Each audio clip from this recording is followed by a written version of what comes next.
E hoje o Clique Noite é mais uma edição do Conexão CISA. Hoje nós estamos aqui no Senac e vamos falar sobre as perspectivas para este ano e também o mercado externo, o varejo. Vai ser um bate-papo muito gostoso, muito atrativo, com o Paulo Celeda, que é o gerente regional aqui do Sebrae, do escritório do Grande ABC, e o meu querido Pedro Cia Júnior, presidente da CISA, Associação Comercial Industrial aqui de Santo André. Paulo, boa noite. Pedro, boa noite. Obrigado pelo carinho da entrevista. É mais um evento importante. A CISA discutindo o mercado, discutindo perspectivas. A gente precisa preparar cada vez mais o associado e o pequeno, médio empreendedor aqui da cidade, né, Pedro?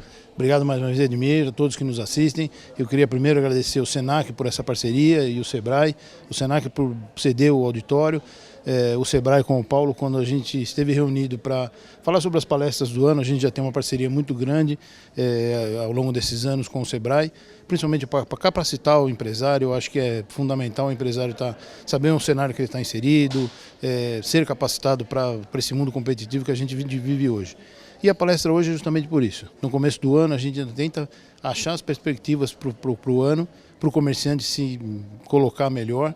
E o comerciante também não pode esperar. A gente sabe que o crescimento do Brasil depende das reformas que o governo tem que fazer, do Congresso Nacional, mas o comerciante, o empresário não pode esperar só o governo. Ele tem que se posicionar, ele tem que se capacitar, ele tem que mensurar o seu negócio. Então, essas palestras são para que a gente consiga posicionar o comerciante. E o Paulo tem aí, acho que, eu brinco sempre, 4 horas de palestra, ele falou 1h30, mas é muito importante para o comerciante, para que ele entenda um pouco mais do mercado ao longo do ano. Meu querido Paulo, boa noite. Já vamos com o assunto que é o importante. As perspectivas para 2019 são boas, são tensas, são positivas, enfim. Qual é o cenário para este ano? Boa noite. Antes de falar de cenário, eu quero agradecer aqui o Pedro, a equipe, prontamente, de maneira inovadora. Olha, vamos fazer uma sequência de palestras, vamos fazer um negócio denso, parrudo, que transforme começo, meio e fim, que no final a gente meça resultados. Isso é inovação, né? Rapidamente ele abraçou a ideia e por isso nós estamos aqui essa noite, né? Pedro, obrigado, parabéns, né? A visão empreendedora. São boas as perspectivas. Quando a gente olha as expectativas dos empresários, as expectativas dos consumidores, ambas elas convergem para um otimismo, somente no longo prazo. No curto prazo, um pouquinho ainda daquela olhando, será, mas ainda assim é positivo. Se eu pego de 2, 3 anos atrás, era um mar de pessimismo. Então isso melhorou. Quando nós estamos otimistas com relação ao futuro, os investimentos fluem melhor e o consumo também. No geral, essas já são as boas notícias. Agora, tem um períodozinho que nós vamos passar ainda de ajuste, onde a gente vai sentir dificuldade para vender, o consumidor ainda vai ter pouco dinheiro para gastar e que a gente precisa se tornar eficiente. Tem muita gente que trabalhou duro durante esse período de crise, cresceu 30%, 40% durante o período de crise, porque enxergou que se capacitando, trabalhando melhor, organizando os processos de empresa, ganha em competitividade. Essa é a mensagem dessa noite, convidando o empresário para aproveitar. Olha, vai demorar um pouquinho para crescer, eu vou me capacitando. Quando eu crescer eu estou pronto, estou preparado, a prancha já está com a parafina passada, já treinei, já estou no mar, vou pegar a onda boa que está vindo por aí. A mudança de presidente, as reformas todas, esse cenário é o cenário que faz esse otimismo surgir? É apenas a mudança de governo, isso já faz essa mudança toda?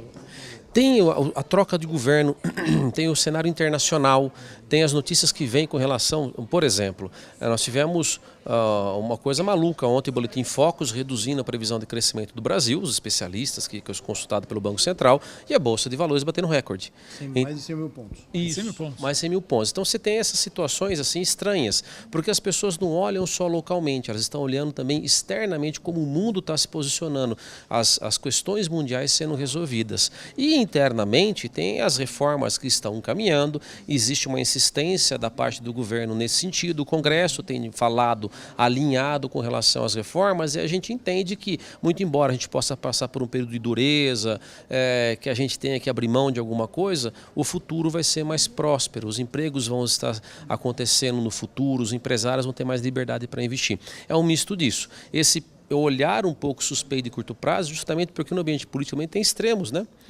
A quem ama, a quem odeia. É difícil você achar um meio, um centro aí, né? Quem não perdeu amigo na última eleição, não perdeu parente no WhatsApp, não é verdade?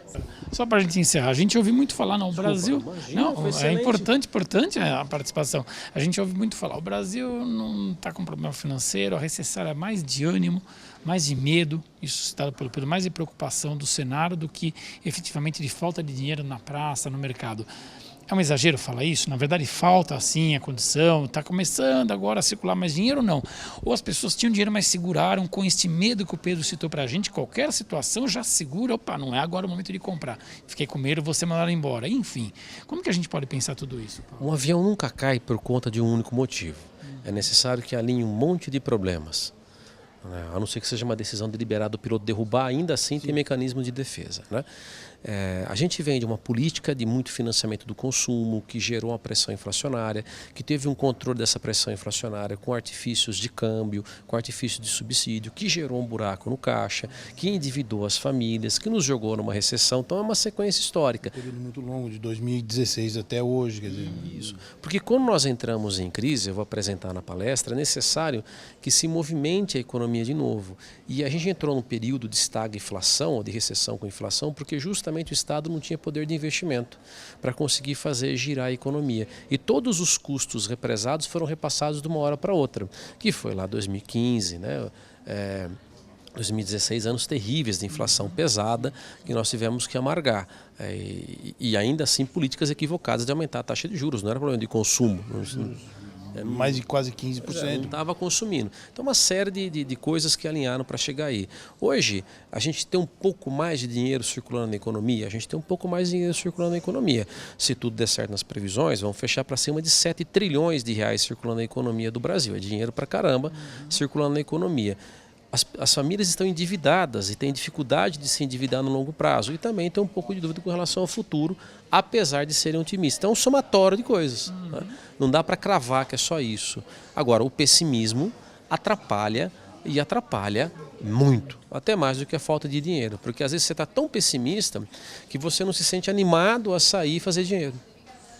Aquela conversa dá para a gente ficar aqui pelo menos umas 2 horas com pessoas que entendem do assunto e que traz a informação, isso que a gente sempre procura trazer informação para o nosso público, para a gente se preparar para o mercado. A gente quer ver o ABC crescendo, as pessoas crescendo, gerando seus negócios, porque isso é bom para toda a sociedade e para todo o Brasil. Paulo, meu querido amigo, muito obrigado. Pedro, parabéns por uma ação, uma parceria com o Sebrae. A gente deseja muito sucesso. Tem alguma mensagem para a gente deixar para o nosso público que está assistindo, para justamente nessa perspectiva para 2019, para a gente finalizar aqui a entrevista, Paulo? Tem 2 coisas que você pode fazer. Você pode ficar em casa pessimista, arrumando todos os argumentos para dizer que não dá certo, e você vai gastar energia, vai gastar inteligência, vai gastar neurônio, ou você pode resolver reverter o jogo, gastar toda a sua energia, todo o seu conhecimento para encontrar soluções para o seu problema. E aí você tem parceiros que vão te ajudar a fazer isso. Né? Então vai para cima, vai realizar, porque tem saída, tem solução. Muito bom. Obrigado, Pedro. Eu que agradeço. Eu costumo dizer assim, quando a gente tira da palavra crise o S, vira e crie. Então, é que nem o Paulo falou, o empresário tem que sair da sua zona de conforto e muitas vezes ele tem que mudar alguma sua ideia do que ele vai produzir, a prestação de serviço que ele faz, para que ele se adeque ao mercado. E isso só faz quem tem vontade e quem não fica inerte dentro do seu negócio. Eu não tenho dúvida que lá em casa, essa hora, tem um monte de gente assim, puxa vida, como que eu perdi uma palestra dessa que eu não fui? Por isso que a gente fala sempre, entre em contato com a CISA, está aqui no nosso vídeo, site, fique sabendo das palestras, outras do Sebrae vai acontecer, tem muita gente bacana que passa pela CISA anualmente, semanalmente, durante todo o ano, e você pode vir participar, vem assistir, vem se informar, porque é muito legal. Aí você acaba perdendo o nível de conhecimento como é que a gente tem aqui hoje com o Paulo Sereda. Mas ó, quem está aqui vai aproveitar e muito. Participe nas próximas, não perca não. Obrigado, Paulo. Obrigado, Pedro. Obrigado. Parabéns, obrigado pelo carinho. Conexão CISA volta na próxima semana. A gente se encontra até lá.